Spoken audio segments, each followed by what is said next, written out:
राधे राधे। आप सभी को नमस्ते, गुड मॉर्निंग।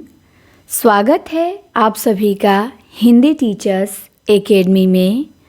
तो आज हम लोग देखेंगे DSSB TGT मेल का पेपर जो 18/9/2021 को सेकेंड शिफ्ट में हुआ था। हम लोग पेपर जो देखे थे एक वो फर्स्ट शिफ्ट में हुआ था, वो हमारा अब कंप्लीट हो गया। अब हम क्या देखेंगे, सेकेंड शिफ्ट का पेपर देखेंगे कि इसमें कैसे कैसे प्रश्न आए हैं। तो चलिए क्लास को शेयर कर देंगे एक बार ताकि सब लोग जुड़ें, देखें और हम आते हैं अपने क्वेश्चन पे, आराम से पढ़ेंगे। पहला प्रश्न एक पंक्ति है कि माँ की कुल शिक्षा मैंने दी, पुष्प सेज तेरी स्वयं रची, सोचा मन में वह शकुंतला, पर पाठ अन्य यह अन्य कला। ये पंक्ति किसकी है? तो ये पंक्ति है सूर्यकांत त्रिपाठी निराला की, कि माँ की कुल शिक्षा मैंने दी और पुष्प सेज तेरी स्वयं रची। कौन कहते हैं? तो हमारे निराला जी कहते हैं। दिया है कि ये पंक्ति निराला की है, जिसे इन्होंने अपनी पुत्री सरोज के निधन पे शोक गीत के रूप में सरोज स्मृति शीर्षक से लिखा। सरोज स्मृति कविता अनामिका में संग्रहित है। निराला की कृतियाँ देखेंगे। अनामिका 1923 में है, इसका द्वितीय संस्करण 1938 में आया। परिमल 1930 में है, गीतिका 1936 में, तुलसीदास 1938 में, कुकुरमुत्ता 1942 में। इसके बाद निराला की प्रमुख कविताएं हैं सरोज स्मृति, तोड़ती पत्थर, भिक्षुक, पंचवटी प्रसंग, राम की शक्ति पूजा, जूही की कली, संध्या सुंदरी। दूसरा प्रश्न है सरयू पार की यात्रा, ये रचना किसकी है? तो ये भारतेंदु हरिश्चंद्र की रचना है, सरयू पार की यात्रा। भारतेंदु जी की कुछ अन्य कृतियाँ देख लीजिए, जैसे लखनऊ की यात्रा है, इनकी यात्रा वृतांत है, हरिद्वार की यात्रा है, मेहदावल की यात्रा है और सरयू पार की यात्रा याद रखेंगे। तो 4 यात्रा वृतांत हमने भारतेंदु जी के देखे। सरयू पार की यात्रा, लखनऊ की यात्रा, हरिद्वार की यात्रा और मेहदावल की यात्रा। इसके बाद आते हैं अगले प्रश्न पे। डॉक्टर रामविलास शर्मा तथा शुक्ल जी प्रमुखतः निबंधकार एवं आलोचक हैं और देवकीनंदन खत्री मुख्यतः तिलस्मी उपन्यासकार हैं। आगे आते हैं अगले प्रश्न पे। अगला प्रश्न हमारा क्या है? तीसरा प्रश्न है कि राहुल सांकृत्यायन ने एक रचना लिखा घुमक्कड़ शास्त्र, इसकी विधा क्या है? तो ये यात्रा वृतांत है। घुमक्कड़ शास्त्र राहुल जी का क्या है? यात्रा वृतांत है, जो 1949 में लिखा गया। राहुल सांकृत्यायन हिंदी यात्रा साहित्य के पितामह कहे जाते हैं और इनके और यात्रा वृतांत आप देख सकते हैं। राहुल यात्रावली, चीन में क्या देखा, मेरी तिब्बत यात्रा, किन्नर देश में, मेरी लद्दाख यात्रा, रूस में 25 मास। चौथा प्रश्न है सांध्य काकली किस रचनाकार की कविताओं का संग्रह है? तो सांध्य काकली निराला की कविताओं का संग्रह है। सांध्य काकली 1969 में लिखा गया और सांध्य काकली में कुल 65 गीत हैं। ये 65 गीत निराला की 65 की उम्र का प्रतिनिधित्व करते हैं। सांध्य काकली निराला का अंतिम संग्रह है। इसमें निराला की अंतिम कविता पत्रोत्कंठित जीवन का विष बुझा हुआ संकलित है।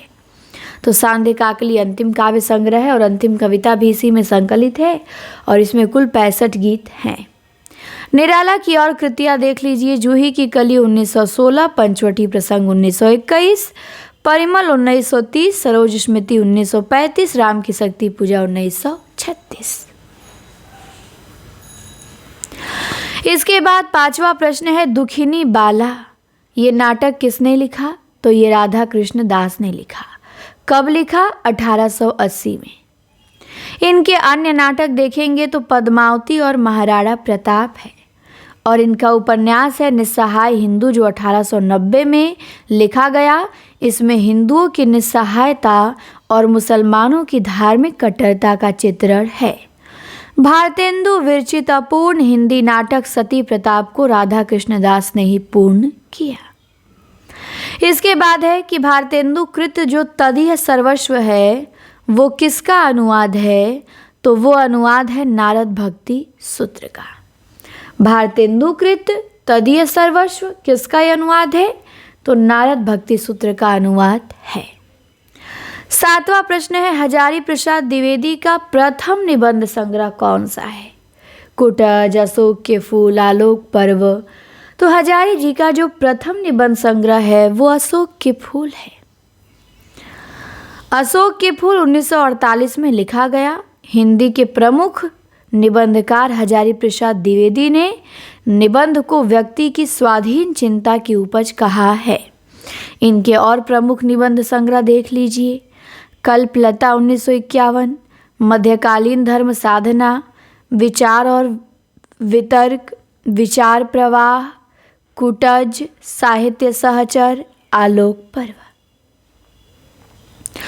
8वां प्रश्न है कि कौन सा एक निबंध गुलाब राय का नहीं है। चाबुक, जीवन पशु, मेरे मानसिक उपादान, प्रकार प्रभाकर। तो चाबुक नहीं है, चाबुक निराला जी का है ना। जीवन पशु, मेरे मानसिक उपादान, प्रकार प्रभाकर ये गुलाब राय का है, बट चाबुक निराला का। गुलाब राय के और निबंध देख लीजिए। ठलुआ क्लब है, फिर निराशा क्यों, मेरी असफलताएं, कुछ उथले कुछ गहरे, मेरे मकान, मेरे नापिताचार्य, दैनिकी का एक पृष्ठ, प्रीति भोज, प्रबंध प्रभाकर, मेरे निबंध। और निराला के निबंध में है प्रबंध प्रतीक्षा, प्रबंध प्रतिमा, चाबुक, प्रबंध पूर्णिमा आदि। 9वां प्रश्न है कि कौन सा नाटक है जो किशोरीलाल गोस्वामी का है। चंद्रावली, प्रेम जोगिनी, मयंक मंजरी, तप्ता संवरण। तो चंद्रावली तो भारतेंदु जी का है, प्रेम जोगिनी भी भारतेंदु जी का है, तप्ता संवरण लाला श्रीनिवास दास का है। लेकिन मयंक मंजरी जो नाटक है ये किशोरीलाल गोस्वामी जी का है।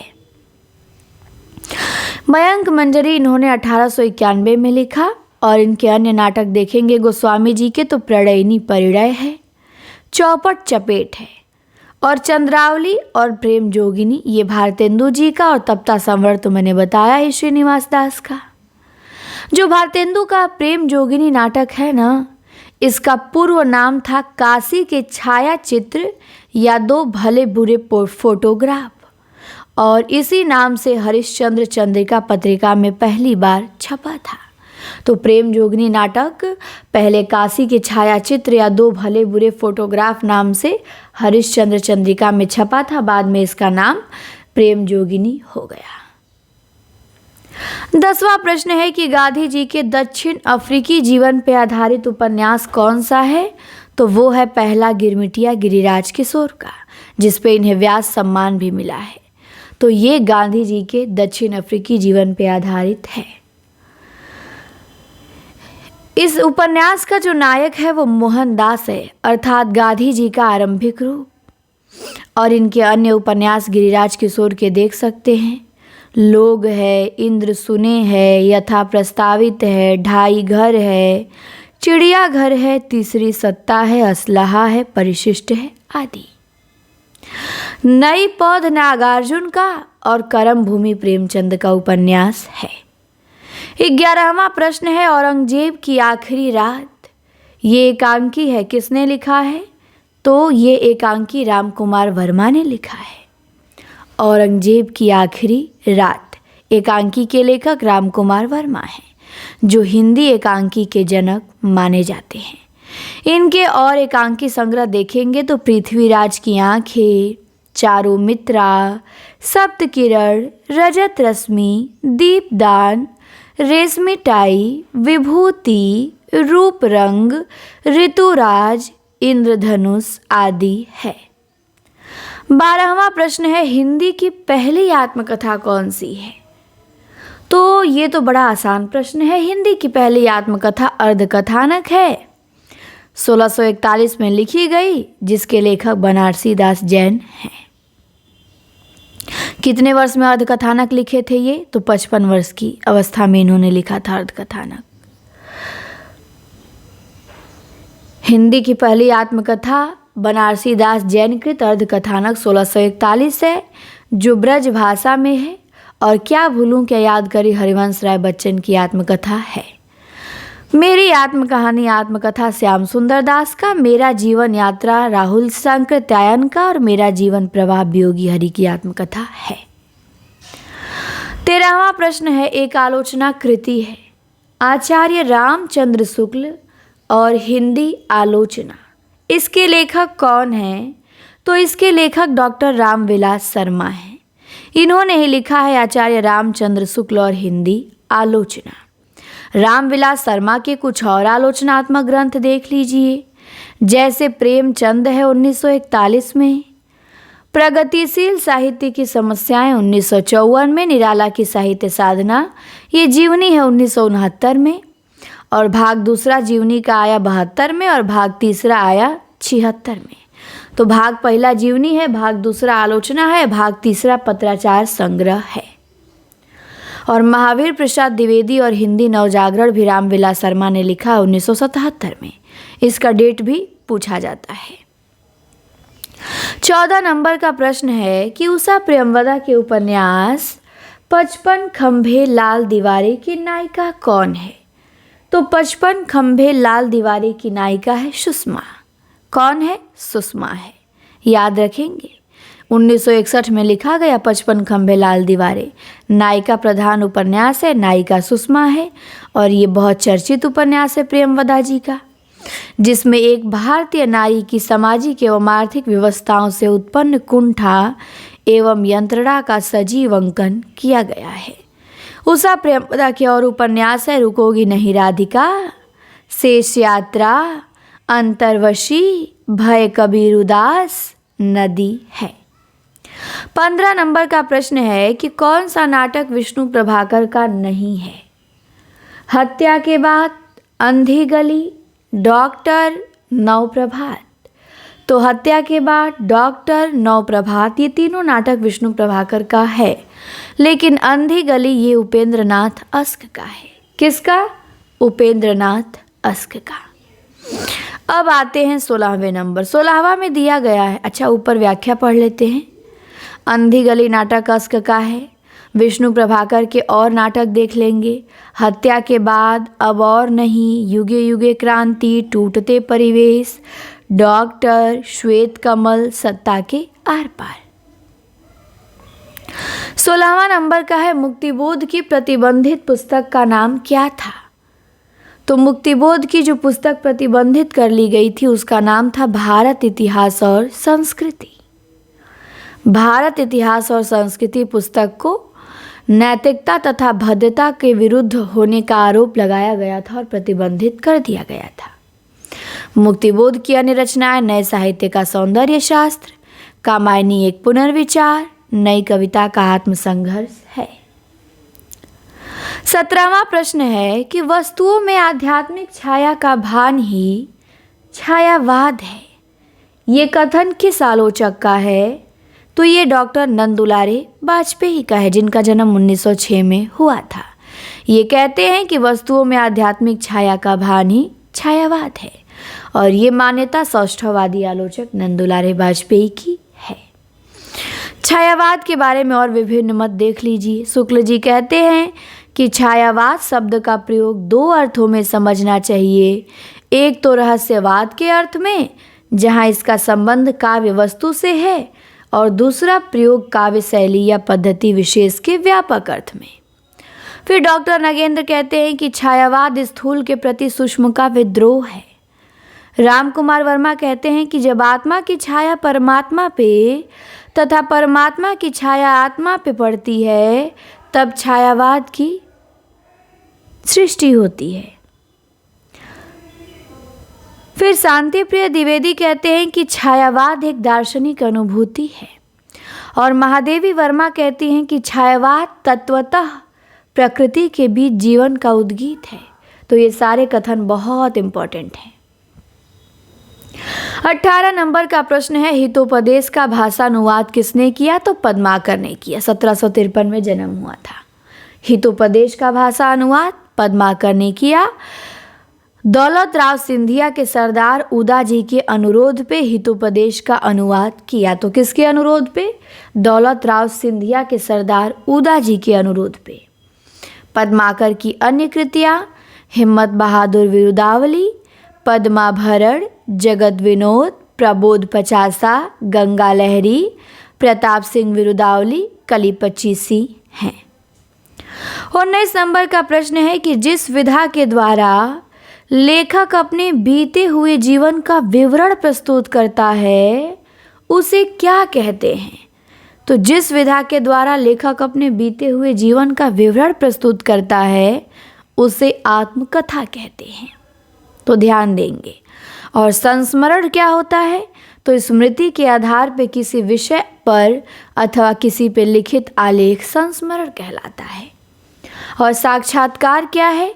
तो एक निश्चित उद्देश्य की पूर्ति के लिए आयोजित विचारों का आदान प्रदान। और उपन्यास वह विधा है जिसमें मानव जीवन के किसी तल को उक्ति के रूप में समन्वित कर समीप रखा जाएगा। 20वां प्रश्न है, एक निबंध है प्रगतिशील साहित्य की समस्याएं। पूछा है किसने लिखा है प्रगतिशील साहित्य की समस्याएं? तो ये लिखने वाले रामविलास शर्मा हैं। इन्होंने ही लिखा है प्रगतिशील साहित्य की समस्याएं। कब लिखा है? 1954 में। इनकी और कृतियां देख लेंगे, जैसे आस्था और सौंदर्य है 61 में, परंपरा का मूल्यांकन है, मार्क्सवाद और प्रगतिशील साहित्य है, और भारतीय साहित्य की भूमिका है 1996 में। 1996 में दूसरा इतिहास भी आया और रामविलास शर्मा का भारतीय साहित्य की भूमिका भी आया। 21 नंबर में प्रश्न है कि किसी रचनाकार की भाषा परिमार्जित खड़ी बोली है जिसमें भाषा के दो रूप प्रांजल व्यावहारिक भाषा तथा संस्कृत निष्ठ शास्त्रीय भाषा का प्रयोग दिखाई देता है। तो किस रचनाकार की भाषा परिमार्जित खड़ी बोली है और जिसमें भाषा के दो रूप प्रांजल व्यावहारिक भाषा तथा संस्कृत निष्ठ शास्त्रीय भाषा का प्रयोग दिखाई देता है? वो है हजारी प्रसाद द्विवेदी। अमीर खुसरो की पहेलियाँ और मुकलियाँ किस भाषा में हैं? तो अमीर खुसरो की पहेलियाँ और मुकरियाँ खड़ी बोली में हैं। किस में? खड़ी बोली में। खुसरो का वास्तविक नाम अबुल हसन था। ये निजामुद्दीन औलिया के शिष्य थे। अमीर खुसरो खड़ी बोली के आदि कवि कहे जाते हैं। ईश्वरी प्रसाद ने अमीर खुसरो को महाकवि या कवियों में राजकुमार की संज्ञा दी है।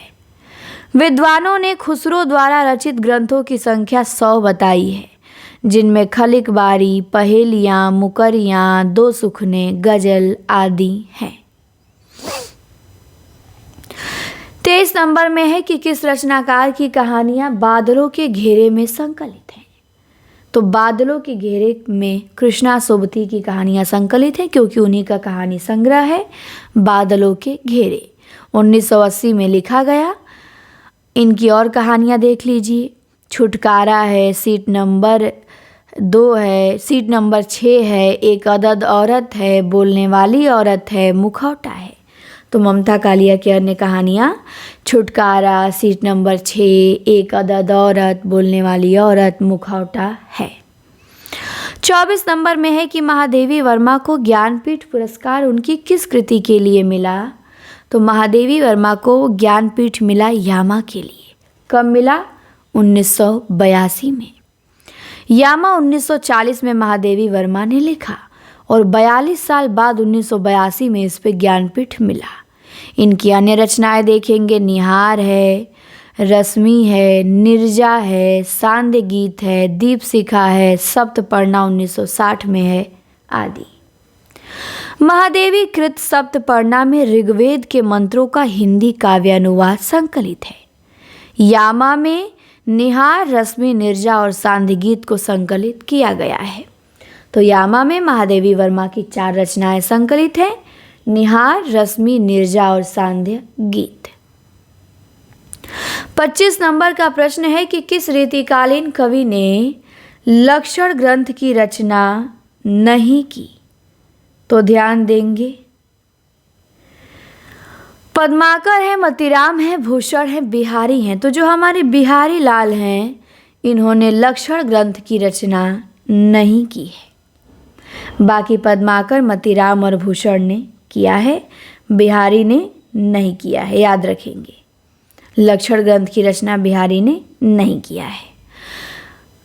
बिहारी की पहचान मुक्तक काव्य के कारण है। बिहारी मुक्तक काव्य के संदर्भ में ग्रियर्सन का कथन है। कहते हैं ग्रियर्सन कि भारतीय काव्यानंद का सम्यक रूप में यदि प्रस्फुटन हुआ है तो यह उसके मुक्तक काव्य के रूप में ही हुआ है।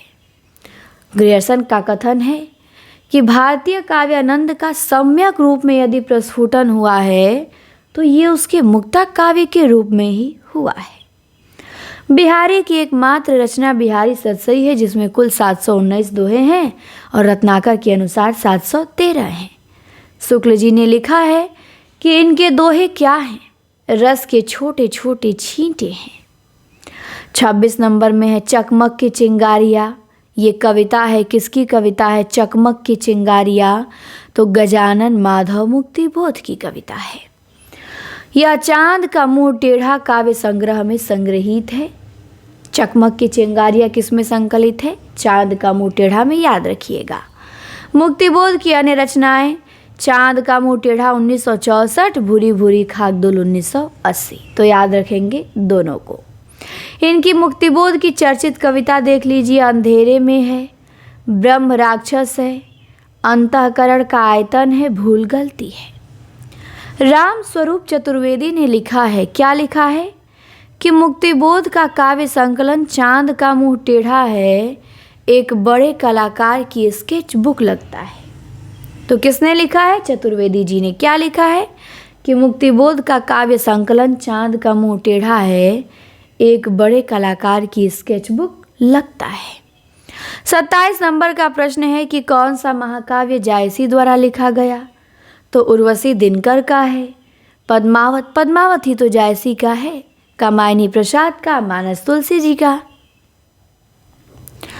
जायसी की कृतियां देखेंगे, पद्मावत, अखरावट, आखिरी कलाम, चित्ररेखा, कहरनामा, मसलनामा, कन्हावत है। उर्वशी दिनकर की, कामायनी प्रसाद की, मानस तुलसी की रचना है। विजय देव नारायण शाही ने पद्मावत को हिंदी में अपने ढंग की अकेली ट्रेजिक कृति कहा है। पद्मावत का नागमती वियोग खंड हिंदी साहित्य की अनुपम निधि है। 28 नंबर के प्रश्न में आते हैं। 28 में दिया है कि भ्रमर गीत नाम से सूर के काव्य को किसने संपादित किया? तो भ्रमर गीत नाम से सूर के काव्य को रामचंद्र शुक्ल ने संपादित किया। शुक्ल जी की आलोचनात्मक कृतियां देखेंगे, गोस्वामी तुलसीदास है, जायसी ग्रंथावली है, भ्रमर गीत सार है, रस मीमांसा है और रस मीमांसा शुक्ल की सैद्धांतिक आलोचना है। आचार्य शुक्ल ने आलोचना के क्षेत्र में विरुद्धों का सामंजस्य सिद्धांत का प्रवर्तन किया है। तो याद रखेंगे, भ्रमर गीत नाम से सूर के काव्य को संपादित शुक्ल जी ने किया है। इसके बाद है चित्राधार। किस कवि की ब्रज भाषा की प्रथम कृति है? तो पता है, ब्रज भाषा की कविताओं का संकलन है चित्राधार। किसकी? तो जयशंकर प्रसाद की। दिया है कि चित्राधार प्रसाद की ब्रज भाषा की प्रथम कृति है। ब्रज भाषा की कविताएं प्रसाद जी कलाधर नाम से लिखते थे और इनका खड़ी बोली में पहला काव्य संग्रह कानन कुसुम है तथा प्रसाद की अंतिम रचना कामायनी है। प्रसाद की अन्य कृतियाँ देखेंगे, बभ्रुवाहन 1911 में, कानन कुसुम 1913, महाराणा का महत्व 1914, झरना 1918, लहर 1933, कामायनी 1935, आंसू 1925, अशोक की चिंता 1928। 30वां प्रश्न है, रस सिद्धांत के लेखक कौन है? तो रस सिद्धांत के लेखक डॉक्टर नगेंद्र हैं। रस संप्रदाय से संबंधित कुछ रचना देख लीजिए, जैसे नाट्य शास्त्र भरत मुनि का, काव्य मीमांसा राजशेखर का, हृदय दर्पण भट्टनायक का, साहित्य दर्पण विश्वनाथ का, रसिक प्रिया केशव का, रस रहस्य कुलपति का, भाव विलास देव का, अभिनव भारती अभिनव गुप्त का, काव्य प्रकाश मम्मट का, रस मीमांसा शुक्ल का, रस विमर्श राममूर्ति त्रिपाठी, याद रखेंगे रस विमर्श राममूर्ति त्रिपाठी, और काव्य दर्पण रामदहीन मिश्र का, काव्य दर्पण रामदहीन मिश्र का, रस विमर्श राममूर्ति त्रिपाठी का। 31 नंबर में दिया है कि गौतम बुद्ध की पत्नी के उज्जवल चरित्र के अंकन के लिए गुप्त जी ने किस ग्रंथ की रचना की? तो गौतम बुद्ध की पत्नी कौन थी? यशोधरा थी। उनके उज्जवल चरित्र के अंकन के लिए गुप्त जी ने एक खंड काव्य लिखा, यशोधरा। कब लिखा? 1932 में लिखा और गीति नाट्य शैली पर लिखा। इसमें महात्मा बुद्ध के संन्यास के उपरांत यशोधरा की उदात्त स्थिति का चित्रण है। इसकी एक पंक्ति द्रष्टव्य है यशोधरा की कि सिद्धि हेतु स्वामी गए, यह गौरव की बात, पर चोरी चोरी गए, यही बड़ा व्याघात। गुप्त जी ने साकेत महाकाव्य 1931 में लिखा। इस पर इन्हें मंगला प्रसाद मिला है। गुप्त जी ने आचार्य महावीर प्रसाद द्विवेदी को अपना साहित्यिक गुरु माना है। गुप्त जी की अन्य रचनाएं हैं भारत भारती, झंकार, द्वापर, जयद्रथ वध, रंग में भंग। 32 नंबर में दिया है कि शुक्ल जी ने साक्षात रसमूर्ति किस कवि को कहा है? तो शुक्ल जी ने साक्षात रसमूर्ति घनानंद को कहा है। घनानंद की कृतियां देखेंगे, सुजान सार, इश्कलता, विरह लीला, वियोग बेली, कोकसार, रसकेली वल्ली, यमुना यस हैं। 33 में दिया है राम की शक्ति पूजा कविता। किसकी कविता है? तो ये सूर्यकांत त्रिपाठी निराला की कविता है। अनामिका में संकलित है। राम की शक्ति पूजा 1936 में लिखी गई और इसका आधार बांग्ला का कृतिवास रामायण है। शुक्ल जी के अनुसार निराला में बहुवस्तु स्पर्शनी प्रतिभा है। निराला की जो सरोज स्मृति कविता है, ये हिंदी का सर्वश्रेष्ठ तथा प्रथम शोक गीत माना जाता है। इनकी रचना देखेंगे, अनामिका, तुलसीदास, बेला, कुकुरमुत्ता, परिमल है। परिमल 1930 में है। 34 नंबर का प्रश्न है कि जयशंकर प्रसाद का कौन सा काव्य है जो स्मृति काव्य की श्रेणी में आता है? चित्राधार नहीं, कानन कुसुम नहीं। चित्राधार तो ब्रजभाषा की कविताओं का संकलन है, कानन कुसुम खड़ी बोली की कविताओं का संकलन है, और प्रेम पथिक जो है ये पहले ब्रजभाषा में था, बाद में खड़ी बोली में अनुदित कर दिया गया। प्रसाद का जो स्मृति काव्य है आंसू है, 1925 में लिखा गया और दूसरा संस्करण आंसू का 1933 में आया। तो यहाँ पे दिया है कि आंसू स्मृति काव्य की श्रेणी में आता है। 133 छंदों का विरह प्रधान स्मृति काव्य है। इसे हिंदी का मेघदूत कहा जाता है। प्रसाद की प्रमुख रचनाएं अशोक की चिंता, लहर, महाराणा का महत्व, कानन कुसुम, बभ्रुवाहन, झरना, शोकोच्छ्वास इत्यादि है। प्रसाद कृत कामायनी जो 1935 में लिखी गई आधुनिक काल का प्रथम महाकाव्य है। इसमें प्रसाद ने कश्मीरी शैव दर्शन की अभिव्यक्ति की है। यह 15 सर्गों में है। 35 नंबर का प्रश्न है कि पौमचर्यु में किसका वर्णन है? पौमचर्यु स्वयंभू की रचना है। किसका वर्णन है? शिव का, सीता का, भरत का, राम का। तो इसमें राम का वर्णन है। पौमचर्यु में किसका वर्णन? राम का। ध्यान देंगे। इसे पदम चरित या जैन रामायण कहा जाता है और इसकी भाषा अपभ्रंश है। पौमचर्यु में 5 कांड हैं: विद्याधर कांड, अयोध्या कांड, सुंदर कांड, युद्ध कांड और उत्तर कांड। इसमें राम कथा को जैन धर्म के अनुसार परिवर्तित करके प्रस्तुत किया गया है। तो 5 कांड कौन कौन से हैं पौमचर्यु में? विद्याधर, अयोध्या, सुंदर, युद्ध, उत्तर। तो अयोध्या, सुंदर, उत्तर तो मानस से ही मिलता जुलता है। नया है विद्याधर और युद्ध कांड, तो ध्यान देंगे इसे।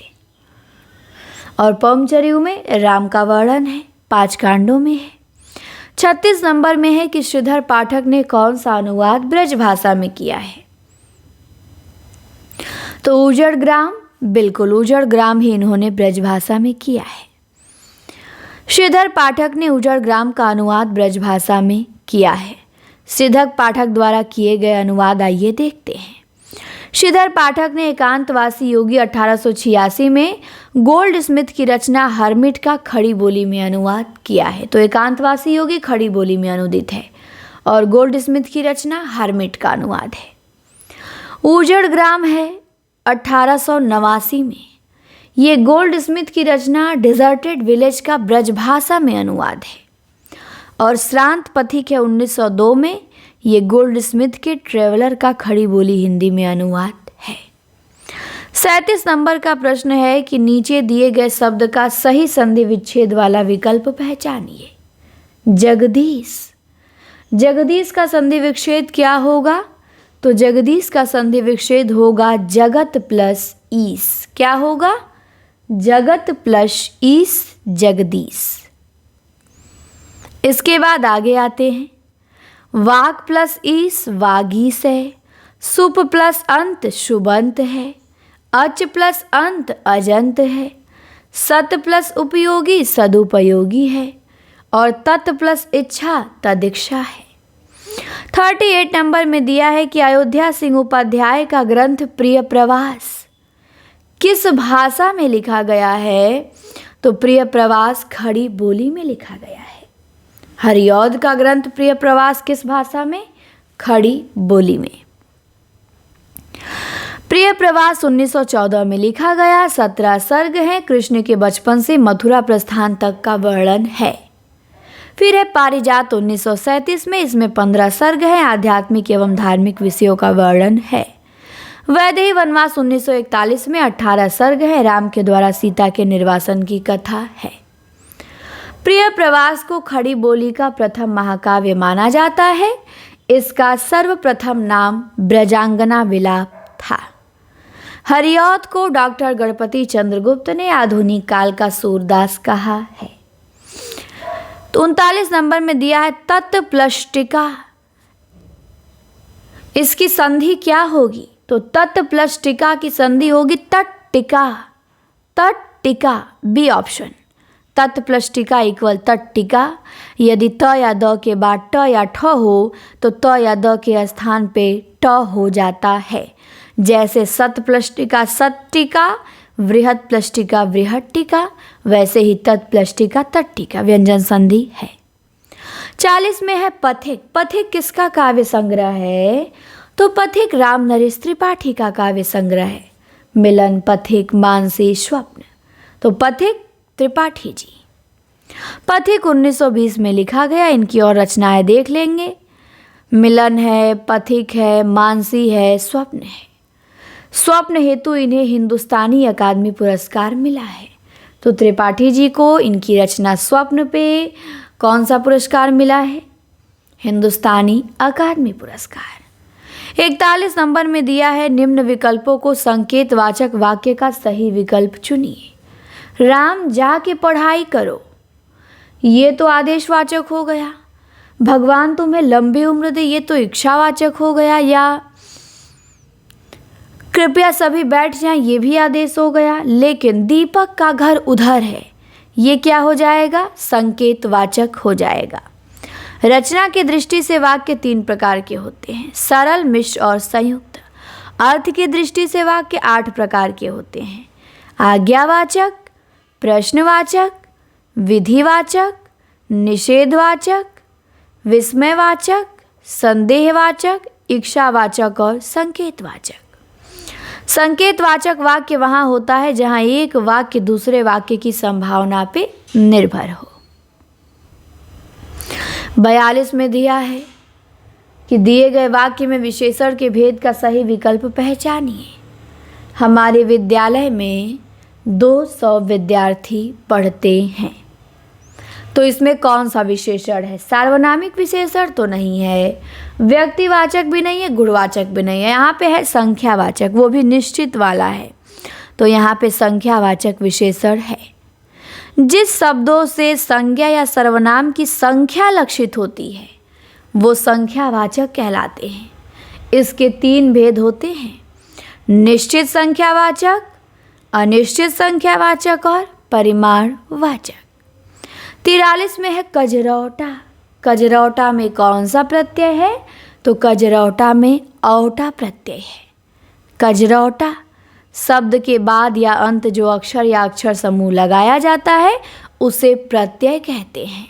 प्रत्यय के 2 प्रकार होते हैं, कृत प्रत्यय, तद्धित प्रत्यय। जो क्रिया या धातु के अंत में प्रयोग हो उसे कृत प्रत्यय कहते हैं। हिंदी के कृत प्रत्यय कौन कौन है? अ है, अंत है, आक है, आका है, ऐसा है, इत है, ओड़ा है, ओढ़ है, औता है, औना है, औनी है, वैया है, सार है, हार है, आप है, आना है इत्यादि। 44 में दिया है एक पंक्ति और बोला है इसमें शब्द शक्ति बताइए। वह तोड़ती पत्थर देखा उसे मैंने इलाहाबाद के पथ पर। तो इस पंक्ति में शब्द शक्ति है अभिधा। कौन सी शब्द शक्ति? अभिधा। साक्षात सांकेतिक अर्थ, मुख्यार्थ या वाच्यार्थ को प्रकट करने वाली शब्द शक्ति अभिधा कहलाती है। इसे प्रथमा या अग्रिमा शक्ति भी कहते हैं। 45 में है उस विकल्प का चयन करें जो उपसर्ग से बने शब्द का सही विकल्प नहीं है। निरंजन, निर प्लस अंजन, दिखावा, प्रति प्लस कुल प्रतिरूप, कुल अति प्लस रेक अतिरेक। लेकिन दिखावा में हमें कोई उपसर्ग नहीं मिला है, तो हमारा बी हो जाएगा राइट। उपसर्ग किसे कहते हैं? तो उपसर्ग उस शब्दांश या अव्यय को कहते हैं जो किसी शब्द के पहले आकर उसका विशेष अर्थ प्रकट करता हो। 46 में दिया है संयुक्त वाक्य को पहचानिए। क्या उसने परीक्षा की तैयारी कर ली है? तो ये तो नहीं है, ये तो मिश्र सरल है। दिन ढल गया और अंधेरा बढ़ने लगा, बिल्कुल यही संयुक्त वाक्य है कि दिन ढल गया और अंधेरा बढ़ने लगा। मीना बहुत अच्छा गाती है, ये भी सरल है। और जैसे ही काम खत्म हुआ वैसे ही हम निकल गए, ये मिश्र है। 47 में दिया है इस पंक्ति में अलंकार बताना है। पाए महावर दैन को नाइन बैठी आए, फिर जानी महावरी एड़ी मीड़ती जाए। कौन सा अलंकार है? तो यहाँ भ्रांतिमान अलंकार है, जहाँ सदृश्य के आधार पे किसी वस्तु को कुछ और ही समझ के उसका चमत्कार पूर्ण वर्णन किया जाए वहाँ भ्रांतिमान अलंकार होता है। 48 में दिया है उजड़ना। उजड़ना में कौन सा उपसर्ग है? तो उजड़ना में उ उपसर्ग है। उ प्लस जड़ना, उजड़ना। तो ध्यान देंगे उजड़ना में उ उपसर्ग है। 49 में आते हैं। 49 में क्या दिया है?